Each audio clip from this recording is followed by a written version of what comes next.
passageiros nesse grande navio de transporte de tropas, então eles vão fazer esse pouso no navio. A informação que nós temos também é de que Christina Koch, a especialista, primeira mulher a se aproximar, a ficar em órbita da Lua, ela deve ser a primeira a sair. Ela será a primeira tripulante da Artemis 2 a deixar a espaçonave Orion. Essa é a informação que nós temos e a primeira pessoa a ser vista depois desses 10 dias de viagem. Lembrando que nós estamos aqui com o capitão Bruno Matos, do ITA, e também com o professor da UFRJ, astrônomo lá do Observatório do Valongo, tradicionalíssimo do Rio de Janeiro, Tiago Gonçalves. Professor Tiago, no que a gente tem que olhar para frente? O senhor, como um estudioso dos astros, eu pergunto qual é a sua expectativa para os próximos dias, das imagens que virão, das informações que chegarão dos astronautas, do estado da espaçonave. O que o senhor vai querer saber primeiro? Olha, para falar a verdade, eu acho que grande parte do que a gente viu já demonstrou que a missão foi um sucesso. E eu imagino que a gente vai estar pensando até mais longe, a gente vai estar pensando já nas próximas missões, a gente já falou disso algumas vezes aqui, mas já estamos pensando na Artemis 3, na Artemis 4, porque a Artemis 2 já demonstrou em grande parte, acho que o grande sucesso foi demonstrar esse sucesso no suporte à vida dos astronautas, e isso funcionou bastante bem, a gente está vendo que os astronautas agora chegaram saudáveis, chegaram bem à Terra de volta, então eu acho que a gente vai estar agora já pensando nos próximos passos, quando que a gente vai poder lançar a Artemis 3, já pensando mais para frente, porque tudo indica, a não ser que alguma análise em contrário de uma coisa diferente, mas eu imagino que a gente já vai estar pensando, não, agora a Artemis 2 deu certo, tudo que a gente queria testar funcionou, e já podemos começar a pensar na Artemis 3, no acoplamento dos módulos e eventualmente no pouso na Lua.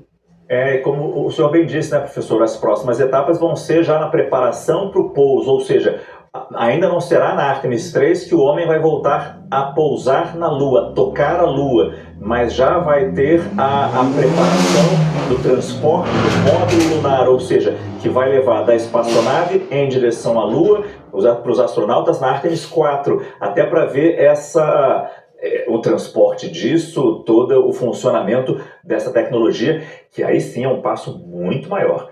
E é incrível como demos esse passo em 1969 e estamos meio que melhorando o que já parecia impossível de melhorar, que é essa missão espacial de colocar o homem na Lua e retorná-lo com segurança. Exatamente. Eu acho que agora a gente está pensando já em uma missão, e lembrando, eu acho que o capitão falou bem isso antes também. Essa missão agora é muito mais ambiciosa, não é simplesmente colocar uma bandeira, como ele colocou, mas é já estabelecer um laboratório, uma base um pouquinho mais permanente. Então a gente está realmente pensando num outro nível de complexidade, em passos muito mais ambiciosos nos próximos anos. Pois é, e agora, capitão, que a gente está vendo a imagem é exatamente essa, a tentativa do colar ao redor da espaçonave para dar mais estabilidade e a possibilidade dos astronautas saírem. Mas eu queria ter a sua visão sobre isso, sobre as próximas missões, capitão, até para a gente entender o que esperar. A gente está tão empolgado com a Artemis 2, o que a gente pode esperar da Artemis 3? É essa que terá já um teste, ou pelo menos um modelo de módulo espacial. Exato, Márcio. A ambição do programa Artemis, realmente, quando comparado à missão Apollo, que já era uma missão gigantesca, é de outra escala. É a tentativa, então, de estabelecer uma base lunar no Polo Sul da Lua. Lembrando que o Polo Sul da Lua é uma região da Lua que tem um padrão de iluminação bastante específico, que gera aquelas crateras escuras que não recebem iluminação solar. Nessas crateras, então, a gente espera conseguir extrair água do regolito, né, que é o material da Lua. Vai ser um processo complicadíssimo de ser feito. Provavelmente vai ter que envolver muita robótica, muita automação. A Artemis 3 é o passo seguinte, que ainda a gente precisa validar os pousadores que vão levar o ser humano para a superfície lunar. É algo que não está contemplado nesse sistema de lançamento, no SLS. Vai ser em conjunto com iniciativas privadas que pretende, uma delas é o famoso Starship, é o foguete sendo desenvolvido pela SpaceX, que pretende, depois de vários reabastecimentos em órbita terrestre, conseguir levar uma quantidade imensa de carga para a Lua. Isso vai ser fundamental para construir as bases, laboratórios, estrutura para manter o homem lá. Com certeza. Imagina que, além dessa complexidade de ir para a Lua, a gente vai ter que estabelecer um habitat seguro, pressurizado, que contenha ou mitigue os efeitos da radiação, que forneça água e alimento. Alimento? Como é que você vai ter alimento na Lua? Onde é que você vai plantar? Pois é um desafio gigantesco.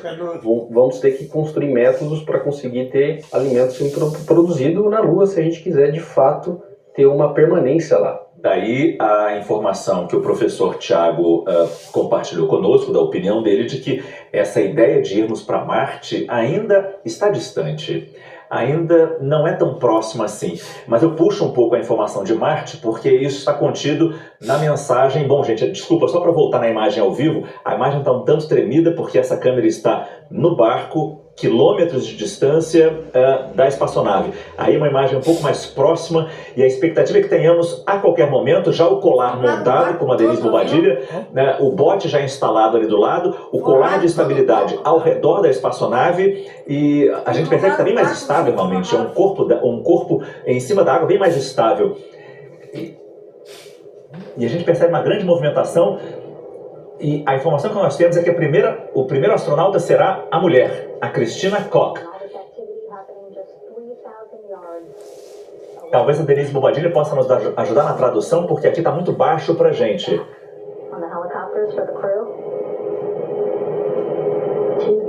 Então, a retirada da tripulação.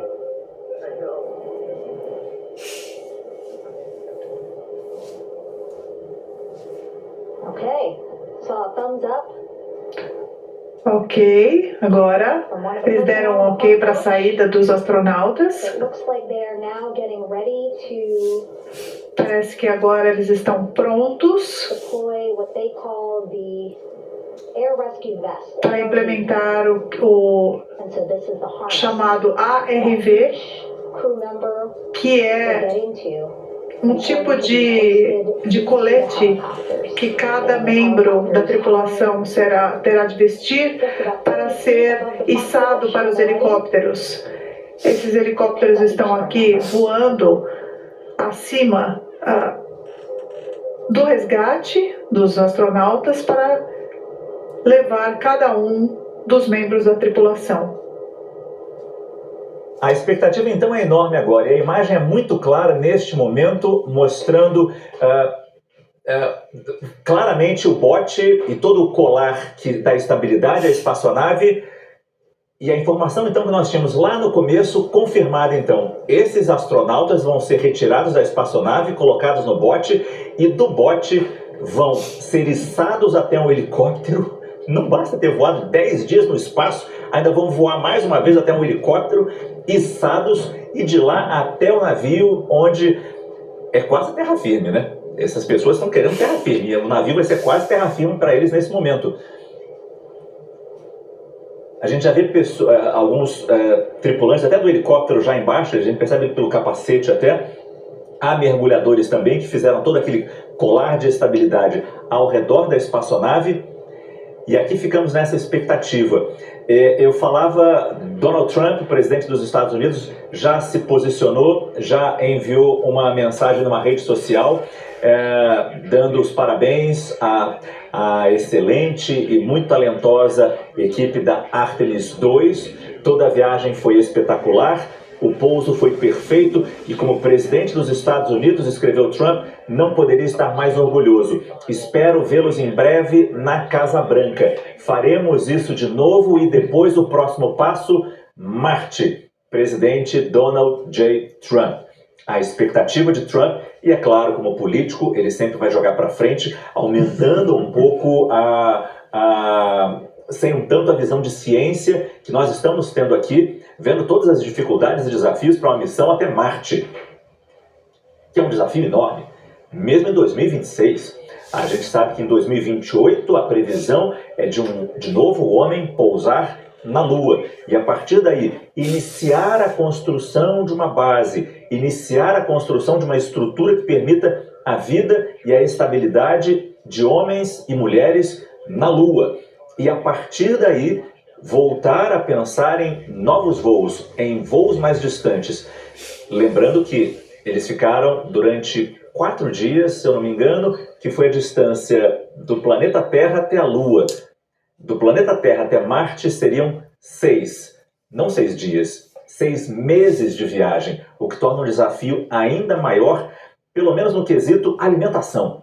Então, é claro que a gente entende a expectativa do Donald Trump, mas calma que a ciência tem que ser feita um passo de cada vez. Ultrapassar etapas ou dar um passo maior do que a perna é bastante perigoso, né, capitão? Sem dúvida, isso pode colocar em risco a segurança das missões futuras. Então, é muito cautela. A Artemis, então, segue passo a passo rumo à primeira Lua. Vamos estabelecer, então, o objetivo é estabelecer a base lunar, provar que a gente consegue manter vivo astronautas em condições bastante hostis, na Lua primeiro, um astro muito mais próximo da Terra, para depois sim avançar talvez para outros planetas. Se a gente está na expectativa aqui no estúdio, junto também com o professor Thiago Gonçalves, astrônomo do UFRJ, quem nos acompanha do outro lado da tela, também temos a imagem à esquerda do Centro de Controle da Missão em Houston, no Texas. Essas pessoas estavam durante 10 dias sentadas com os olhos grudados nas telas dos seus computadores. Agora todos estão de pé, visivelmente mais tranquilos, mas de olho em outra tela, o telão que tem essa imagem ao vivo à direita do seu vídeo, que vem do Oceano Pacífico. Aí está a imagem, todos querendo, assim como nós, ver o primeiro astronauta que vai sair dessa espaçonave. A informação que nós temos é que será a astronauta Christina Koch. Daí a nossa expectativa de ver aqui. Mas eu queria aproveitar que ainda temos o professor Thiago Gonçalves, astrônomo do UFRJ, porque tem uma boa notícia aqui nessa mensagem de Donald Trump, quando ele fala vamos fazer daqui a pouco de novo uma próxima etapa. Quer dizer, aqui ele dá a entender, professor Thiago, de que o investimento no programa espacial, na Agência Espacial Americana, em todo o programa ou nos programas espaciais, isso vai ser mantido. Isso é uma excelente notícia, conhecendo Donald Trump e sabendo o quão errático ele pode ser, especialmente em relação à ciência. Não, justamente, eu acho que isso é importante a gente frisar, mas ao mesmo tempo acho que é importante lembrar, eu acho que o Lorival Santana fez uma parte aqui bastante interessante de como tem muitos interesses aí por trás, e a exploração espacial não é diferente nesse sentido, lembrando que muita dessa tecnologia que está sendo desenvolvida aqui para esse lançamento também tem uma relação forte com o Departamento de Defesa, com o complexo industrial militar, e inclusive com interesses de empresas privadas como SpaceX, etc. Então eu acho que tem uma confluência de interesses aí que permite justamente essa exploração espacial, e o interessante é que os cientistas tentem aproveitar esse investimento da melhor maneira possível para conseguir também avançar a ciência, porque como você falou, é sempre um desafio, os cientistas estão sempre brigando pelo dinheiro, há sempre outros interesses no outro lado, então pelo menos quando você tem um investimento grande, quando a ciência consegue aproveitar isso de alguma maneira para a descoberta, para o avanço, para a exploração, eu acho que isso é sempre um lado positivo. E os cientistas norte-americanos certamente estão brigando nessa direção. A gente está vendo uma pessoa ali de roupa laranja a gente não consegue saber porque o corte da imagem só foi feito agora e muito distante. Ver se a NASA confirma se essa já é a primeira pessoa. Eu digo pessoa porque eu não sei se é um astronauta ou a astronauta mulher. A informação que nós temos é que os astronautas já saíram. Eles já estão saindo. A gente não tem ainda a informação de qual foi o primeiro astronauta a sair, mas aí está. Já estamos vendo astronautas no bote de resgate. 2 já saíram. Certamente um deles é aquele que está sentado no bote. Ainda de roupa laranja. Pode ser uma roupa de serviço deles ali. Talvez o capitão possa me ajudar a perceber qual deles aí. Há cerca de um pouco mais de 10 homens, 10 militares neste momento. A gente não sabe até agora quais são os astronautas aí, capitão. Tá difícil para identificar, né? Agora a cápsula está na frente. Isso. O traje espacial deles é laranja. Eu não sei se eles já removeram o traje. Vamos aguardar se a gente consegue ter um close aí dessa imagem. A informação que nós temos é que os astronautas já saíram. Dois estão ali. A gente pode ver dois deles ali. Dois deles lá, ó. Mais um ali, ó. Realmente não consigo dizer. Professor Tiago, se o senhor conseguir reconhecer na imagem tremida e distante quem são aqueles dois ali, já está saindo o terceiro astronauta agora. E ali tem outro É, que tá é difícil agarrado, ver ó. aqui pela tela do computador, realmente tá, eu tenho dificuldade de ver também. Mas o importante é que está todo mundo saindo saudável, seguro, parece que realmente a missão foi um sucesso, né? E é isso que importa, eles chegando saudáveis. Claro que vai ser importante saber quem foi o primeiro a sair da espaçonave, mas eles estão saudáveis, estão Aí o prontos outro, para próximas missões, adiantou estão três, já tem, prontos ó. para compartilhar as informações que obtiveram. Nós podemos ver os três sentados ali no barco de resgate e ainda a movimentação na porta da espaçonave, na escotilha, e a gente consegue ver o quarto astronauta saindo agora. É nítido isso na imagem, mas infelizmente não podemos definir aqui nesta imagem. Capitão, não sei se o senhor consegue, conhecendo um pouco ali, dizer quem é quem nessa imagem. Eu arriscaria dizer que o último a sair é o comandante da cápsula, O Reed Wiseman. o Reid Wiseman. Vamos aguardar a confirmação. E eles sentam ali, capitão, porque, claro, estão cansados, mas, enfim, por que iam ficar em pé mais tempo, né? Depois de eu tanto acho sacrifício. até pela segurança também, né, Márcio? A gente não quer que eles caiam no mar também, né? Ótima colocação. A gente percebeu, a Denise Bobadilha traduziu isso, eles iam colocar. Lá vai o outro saindo de pé, ó. E aí os aplausos. O Centro de Controle da Missão em Houston comemora a saída dos 4 astronautas da Orion. Aplausos são ouvidos aqui e certamente, me permito dizer, sentidos ali também no Oceano Pacífico, num planeta assistindo neste momento a mesma imagem. Os 4 astronautas Sentados, ó. saudáveis, em excelente forma, como foi dito pela nave, já no bote de resgate, só aguardando a chegada do helicóptero, a aproximação do helicóptero, que vai içá-los até a bordo do helicóptero. Esse helicóptero vai levá-los até o John Murta, o navio de transporte de tropas da Marinha Americana, e ali certamente começa um check-up bastante completo, bastante atento, e nesse retorno já, neste início de retorno, a terra firme, e aí sim a transmissão das informações, a tudo que vai ser aprendido dessa missão Artemis II. Aqui a gente percebe que a imagem não é do centro de controle, mas quem sabe aí sejam parentes, familiares, fãs acompanhando esse retorno. E aí o centro de controle da missão,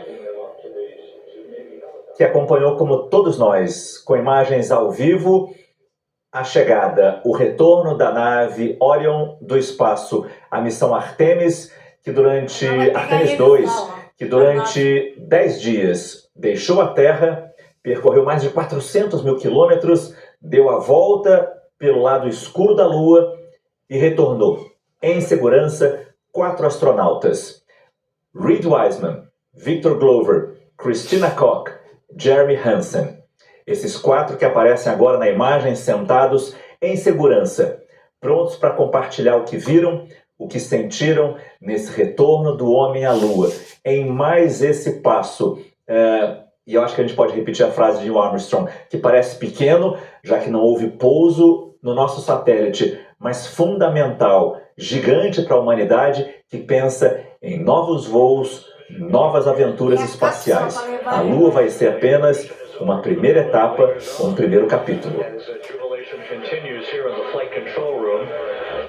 We should be expecting NASA's Associate Administrator, Hamid Shatria, to be joining us shortly for a short interview while the... Hamid Shatria, o administrador, vice-administrador da NASA, deve dar uma entrevista daqui a pouco.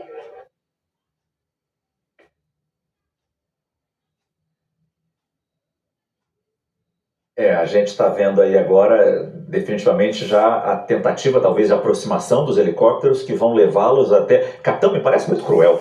Você içar 4 astronautas que passaram 10 dias no espaço, viajando de cabeça para baixo, enjoados que devem estar, içar... É claro que eu estou brincando aqui, mas... não é mais fácil de bote até lá.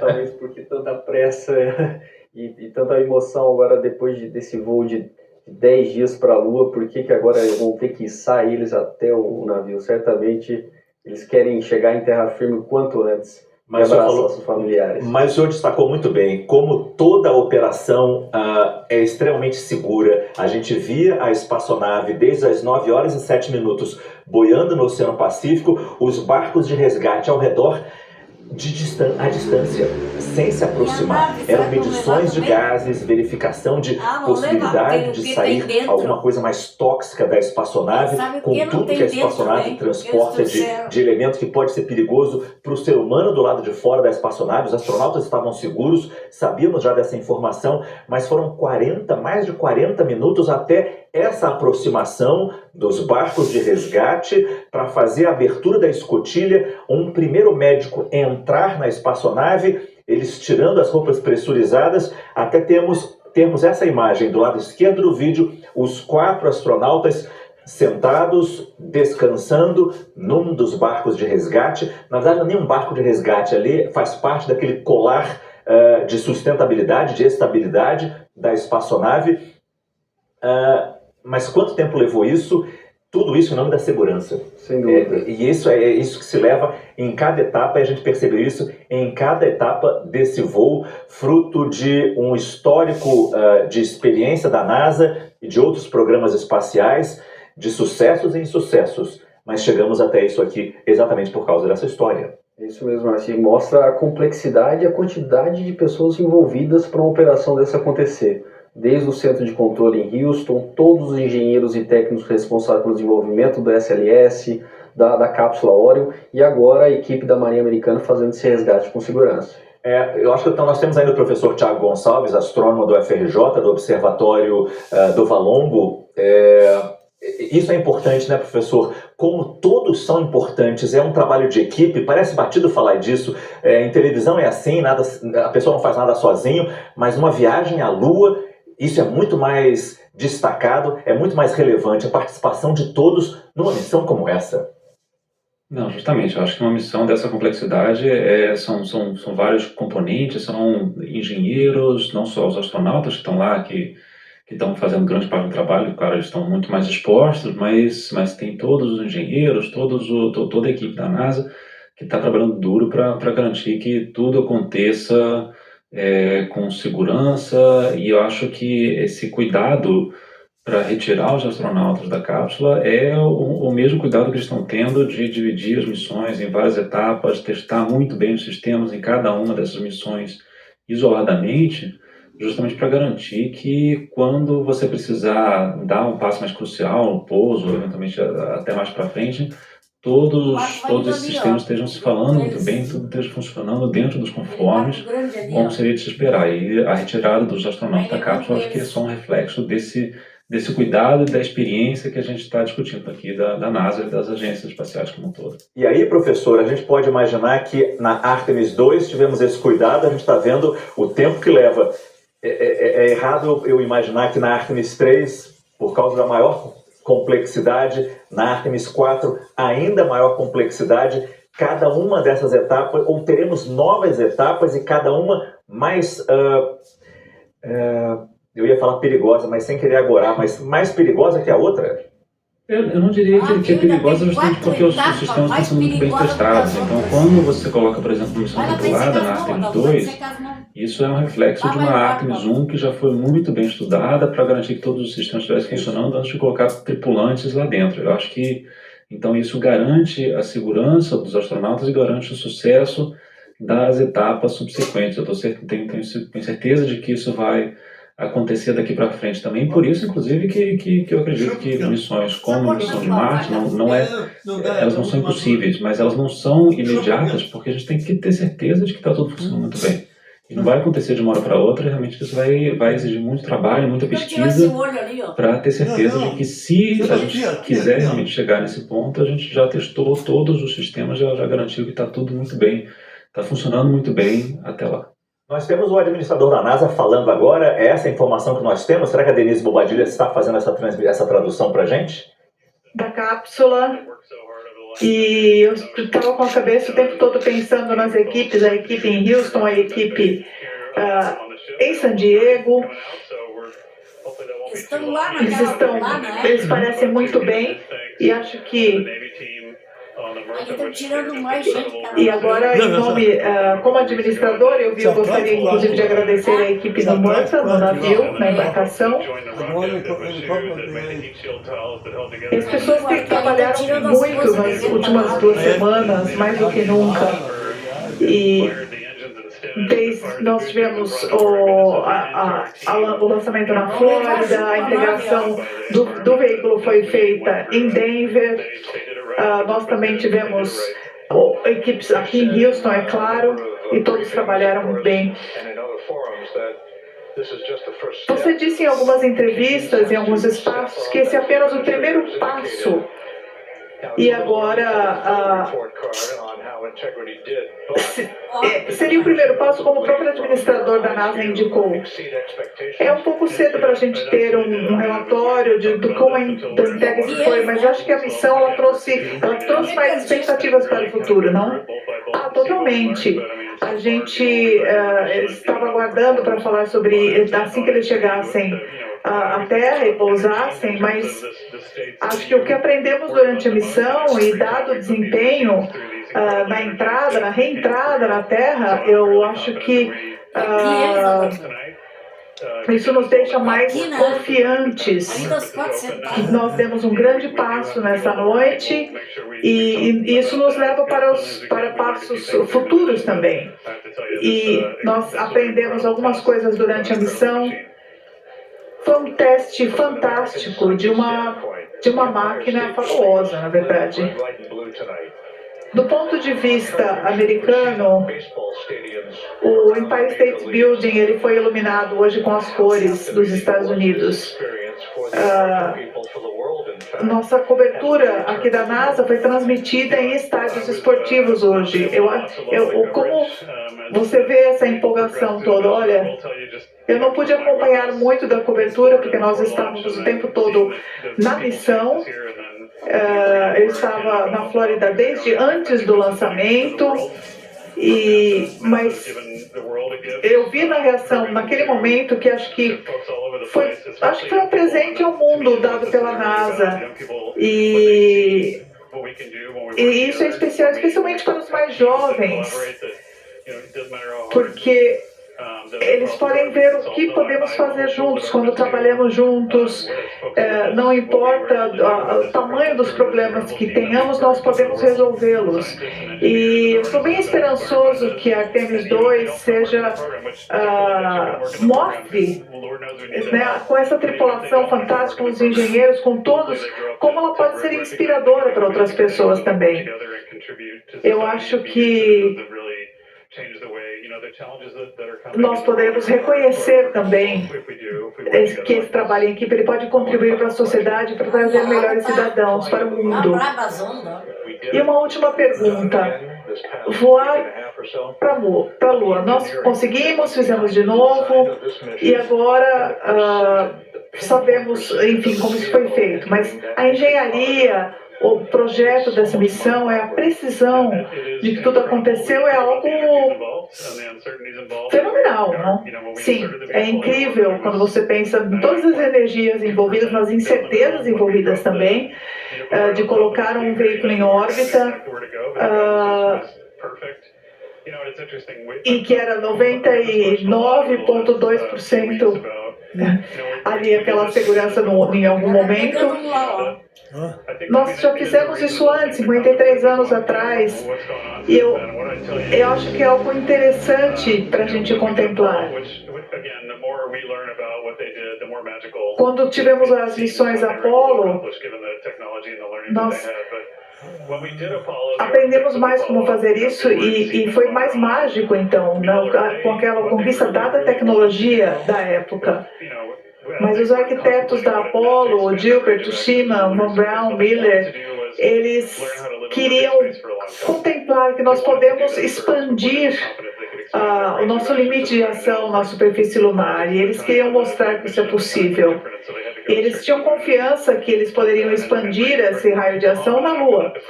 E a política da época, da missão, uma época era diferente, não? Mas a NASA continuou evoluindo e nós reconhecemos durante a Apollo que a reutilização seria importante. Então, nós gastamos muito dinheiro nessas máquinas e reutilizar algumas coisas foi importante, porque o que nós aprendemos nos últimos 25 anos e nas tecnologias que desenvolvemos pode permitir uma exploração a partir do que já tínhamos também. Eu acho que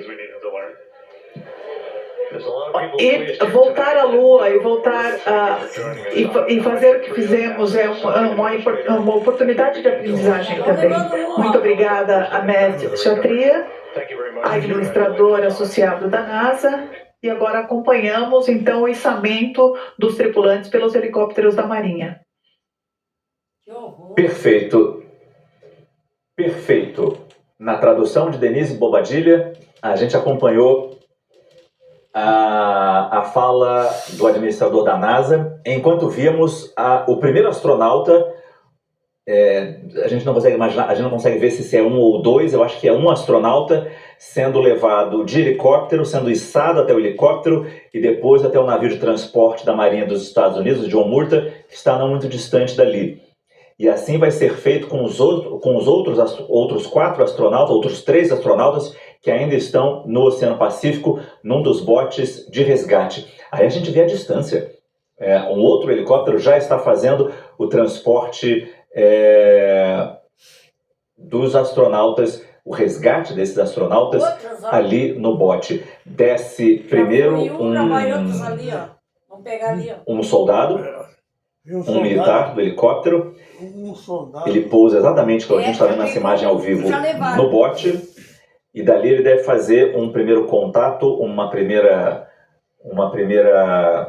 conexão.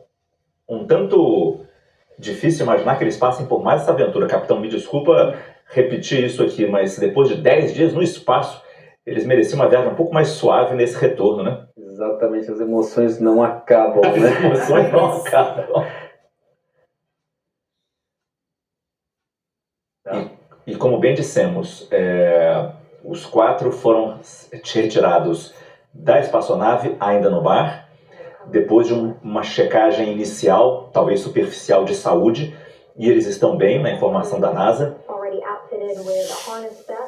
E aí está, a gente consegue ver bem de perto agora, mais um astronauta sendo retirado, ou 2 astronautas sendo retirados.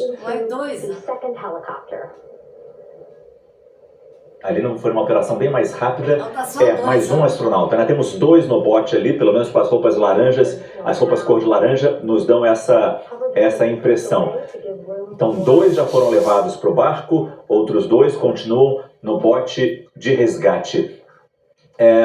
Capitão, eu perguntei isso para o professor Tiago, queria confirmar com o senhor. E quando eu falei uma missão mais perigosa, me faltava a palavra. Talvez eu quisesse dizer as próximas missões Artemis 3, Artemis 4, serão bem mais complexas, porque novas peças serão introduzidas nessa operação. Sem dúvida, cada passo na Artemis são novos sistemas sendo testados, nova tecnologia sendo testada. Então, realmente, isso adiciona risco. É algo, como o professor falou, que eles estão fazendo de forma correta, que é essa forma progressiva do aumento da complexidade, de forma controlada, para que a gente tenha a segurança das próximas missões. A gente não sabe ainda oficialmente, a informação que a gente tinha é de que a Christina Koch seria a primeira astronauta a deixar a espaçonave. Nós não conseguimos ter essa imagem e ainda não tivemos essa informação. Mas certamente, até por gentileza, ela deve ter sido a primeira resgatada. Provavelmente sim, a não ser que tenha a questão da proximidade do assento com a escotilha, que pode ter alterado a ordem da saída. Mas a gente vai ter essa confirmação provavelmente em breve.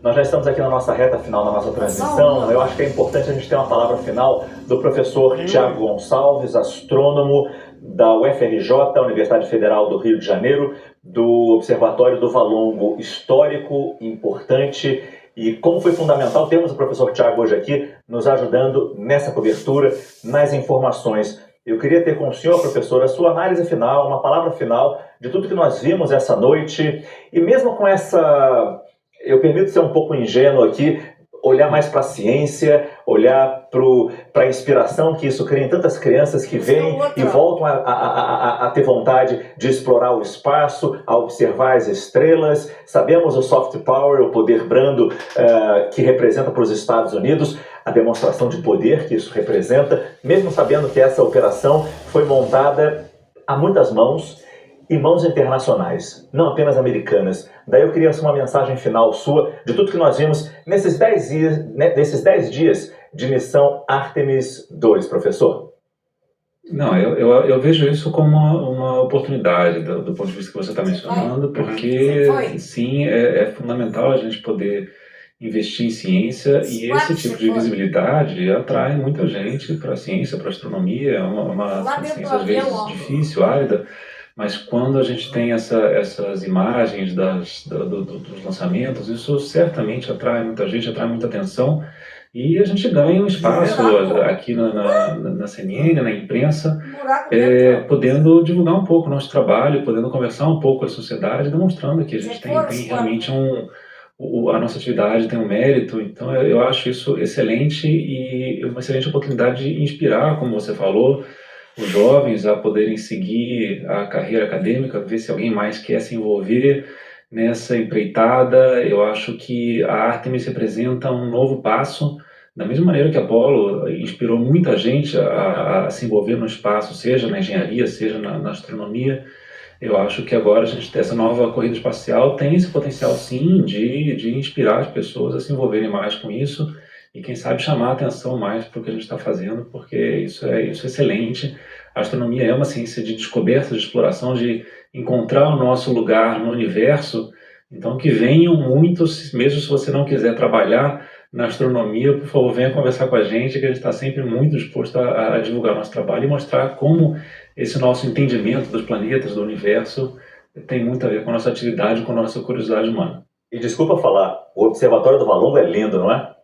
Eu adoro trabalhar lá, é um privilégio, é um oásis no centro do Rio de Janeiro, então eu gosto muito de trabalhar lá.